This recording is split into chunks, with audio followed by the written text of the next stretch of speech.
asalaamaaleykum mbokk yi man Seydina Seck maa leen di nuyu bu baax dellusiwaat ak yéen ci waxtaan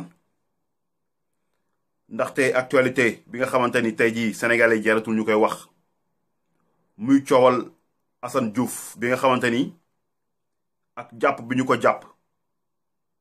tey mbokk yi loolu lañ fas yéene joxe suñu gis-gis ndaxte bu ngeen fàttalikoo y a une semaine de cela maanaam weekend dernier am na benn site bu ma invité woon ma waxoon ci sama xalaat coow li bari woon na macha allah yi ñu ko seetaan bari na commentaires yi bari nañu ku nekk ni nga koy xalaatee mais man lu ma doon wax lii rek laa si bëggoon ndaxte jàmm laa yéene Assane Diouf ndaxte sénégalais la di dund bitim réew muy sénégalais di dund bitim réew ñu bokk lu ñuy def maanaam di yee nit ñi di leen wax loo xamante moom mooy suñu gis-gis ci réew mi.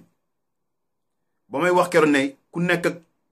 anam bi nga xamante moom nga war a fas yéene xeex bi ngay xeex mais ma ni leen man mun naa cautionner lépp ba mu des ay saaga parce que tamit Sénégal ñun ñëpp ñoo ko bokk donc ku nekk jàmm rek ngay mën a yéene sa morom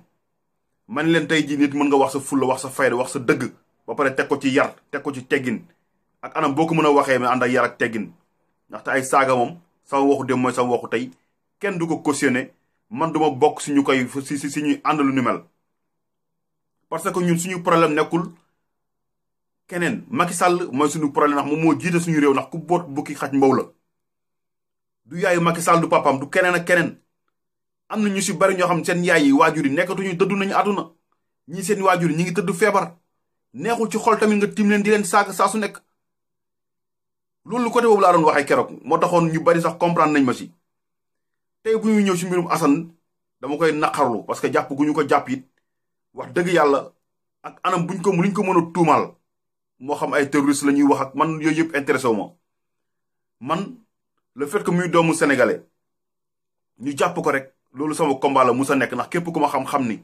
bépp sénégalais bu ñu musa rey dama si musa taxaw di wax bu ñuy dund bitim réew bépp sénégalais bu ñuy tëj ci kaso yi dama ci mujj taxaw di wax mbirum Assane ñëw nag dooleesu ko parce que da doon def ay émission di wax nit ñi coow li bari woon na ci lool am ñu ànd ak moom am ñu àndoon ak moom tey jii jàpp nañ Assane mooy noot nañ liberté d'expression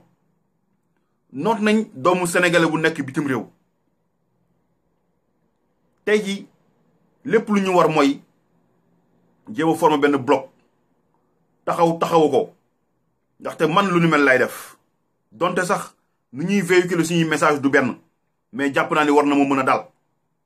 donc lu dal Assane tey mën na dal Seydina ëllëg mën na dal Baba Aïdara ëllëg mën na dal Françoise ëllëg loolu moo tax tey ma xalaat ni ñun ñi nga xamante dañoo nekk ay porteurs de voix taxaw di wax ngir askan wi di xool lu askan wi naqar la ñu jàppale ko jooyle ko ci xeexal ko ci jot nañu créer suñu benn cadre de concertation des activistes du Sénégal loolu nag xalaat la boo xamante ni maa ngi ciy woo ñëpp ñu si mel ni ñoom Baba Aïdara ñoom François sama sœur ñoom Mader Fall mon frère di ci woo ñoom Amath Diouf di ci woo ñoom Cheikh Sadibou Kébé mon frère bàyyiwuma kenn Mati Trois Pommes war nañ mën a am benn cadre boo xam ci la ñuy mën a taxawee di jàppale di jàppale suñu biir parce que dañoo xam ni benn régime bu doy waar la ñu nekk di xeexal donte sax ngir njëriñu sénégalais yi parce que tey politique moo nu mel am na si ñoo xamante ne tey dinañ leen tuumal góor jigéen si ñun am ñoo xam dañu leen tiimal tëddee jabaru jàmbur su ñun am na ñoo xamante ne tey gis nañ fi le cas de Jombaas Diaw bu ak Omar Sarr waaye jooju gis ngeen tey fu ñu mujjee donc politique lu ñuy def ni ñu koy defee Sénégal moo salte donc ñun il faut que ñu jéem a mën a booloo journalistes yi gis nga def nañ ko ak seen cadre ñu créé muy CDEPS ñun war nañoo war a mën a créer lu nu mel ngir taxaw di assister notre frère Assane Diouf dañ ko war a assister ba yàlla teggil ko natt bi ñu ko teggil ak nu mu ko mën a jare nañu ko nuñ ko mën a jare nañu ko jaral il faut ñu jéem a créer benn bloc mën a taxaw lépp lu mu laaj ñu jéem ko ci def bu dee laaj sensibilisation ci wàllum réseaux sociaux ñu def ko bu dee wàllum conseil wala avocat ñu wala ñu xool ni ñu ko ci war a mën defee je pense que nag du tee tamit ñu war a mën di waxante dëgg suñu biir ku ñu ci gis mu def loo xam ne jaaduwul ñu taxaw woola ña la sëñ bi ni ngay defee sa émission lii ak lii teggil gën ko wormal ndax kilifa yi lay déglu te loolu dafa bokk si suñu yar ñun ak suñu teggin ndax ñun Sénégal dañoo am ay valeurs yoo xam noonu la ñun nit ñi xamee loolu moo tax mbokk yi ñu bëggoon ci waxtaan si lu ñu mel encore une fois nag man dama nit koo xamante ne du ma ne mukk xamoon naa ko waxoon naa ko lay wax parce que y a une semaine wax naa leen ko sàkk waxoon naa lu ni mel man leen man forme bi d'accord naa ci mais xeex yi contenu bi vraiment d'accord ma ci man je pense que nit ku nekk am nga sa liberté exprimer wu lu la neexee mais pas pour autant nga nekk fi di jéem a atteindre nit ki jéem mooy maanaam taxaw di dugg ci vie privée am di ko saaga nit ki am na ay doom di jigéen nga koy waxal yenn yi doomam nu ngi koy déggee ay mbokkam ay xaritam lu ñaan saay waxul dëgg waaye yàq na xel donc yu mel noonu dañ ko war a di éviter ñun Sénégal la ñu nekk ñun ñoo bokk ndey bokk bàyyi nañu xeex lu ñuy xeex te gëm ko te xam naa ni yoonu dëgg ku ci nekk doo bul ci ragal a wét moo tax damay condamner encore une fois li nga xamante moom la ñu noot kii di Assane dañ ko enlèvement laa ko mën a tuddee ngir rek mu mën a bañ a defit ay émission donc nag ñun ñu ngi koy naqarlu mais encore une fois tamit naqarlu ko nekkul damay taxaw di défendre lu mu daan wax sama waxu démb mooy sama waxu tey donc nag lu ñu war moom mooy jéem a taxaw def ay messages yu lancé ko parce que encore une fois lii daf lay jàngal lan mooy sénégalais dañ ñuy buux ba nga dugg mais ñoom duñ dugg ànd ak yow lu ñu naan wàllum teen la ku ñëwee si buntu bi ngay yem am na yu bëri yoo xam bu ñuy taxaw dinaa la yaa ko yor yaay def buzz yaay def lii dafal nànk tey ñi ngi nii pétition boo xam dañ ko lancé depuis ça fait 72 heures 1000 personnes yu mat mënoo ko am dañ naa def émission gis ay 100 000 vues tey jii ñi ngi naan boobu ba tey jël leen seen photo profil ngeen changé ko ñu ko def dañ leen di compter émission yi dañ nga naan yuux wasoon partage ñuy partage da nga leen di compter par rapport au nombre de vues yi tey jii bu fekkoon te naan ay je suis Assane mais da ngeen dem ngeen def comme nu Assane naan def loolu kenn cautionné wu kenn Sénégal ku nekk amul droit wax lu la naqari si àdduna waaye bu ko nañ ko teg si yar ak teggin nguur dafa doy waar nguur nu la mën a attaqué dafa doy waar Maître El Hadji Diouf boobu commencé sonn nguur Abdoulaye dañoo dafa dem Paris ñu tumal ko fa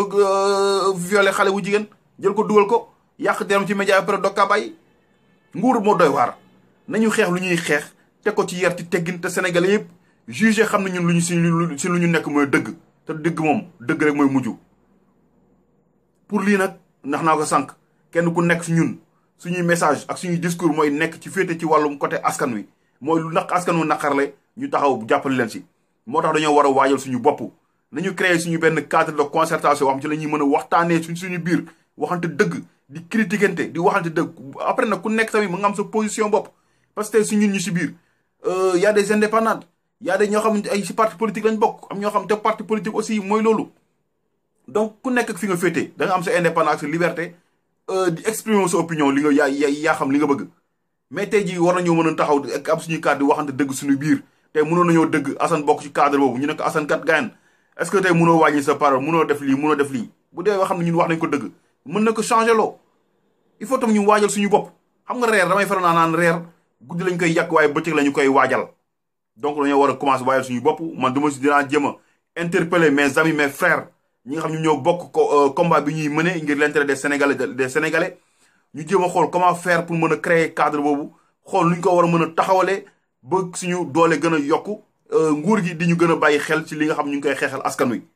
encore une fois nag maa ngi naqarlu di partager tiis bi nga xamante ne tey jii ñi nga xam mooy jegenaalu Assane yi ak xaritam yi naqar bi maa ngi koy partager ak ñoom di ko ñaanal yàlla buur teggi ko loxo te mu mën a delluwaat ci ay activité am di ñaanal ñëpp jàmm yéen tamit mbokk yi ma leen di ñaanal jàmm te xam ne réseaux sociaux defuñu ko pour ay saaga dañ ko def pour échange yi génnante xalaat di xool naka lañ war a mën a def ngir Sénégal avancé naka lañ war a mën a def ngir Sénégal développé naka lañ war a mën a def ngir Sénégal nekk number one ci Afrique de l'Ouest loolu mooy suñu combat mais pas pour ay saaga Seydina wax na lii man sama sortie yu passé gis naa presque ay centaine de saaga mais taxuma fenn fu may jaar am na ñoo xamante ne aussi lu ma wax dañ si ànd loolu mooy àdduna loolu mooy démocratie ndaxte liberté d'expression yow sa liberté mi ngi tàmbale fu liggéey fu liberté keneen ki yem yow fa la sa bos tàmbalee donc kenn ku nekk bu ko xamee loolu rek doo sonn ci àdduna moo tax encore une fois damay jéggalu di leen baalu àq yi ñëpp di leen baal àq di ñaanal encore une fois suñu frère bu teggi ko loxo te mu delluwaat ci ay activités yi ñëpp ma leen gërëm bu baax di leen sant jërë ngeen jëf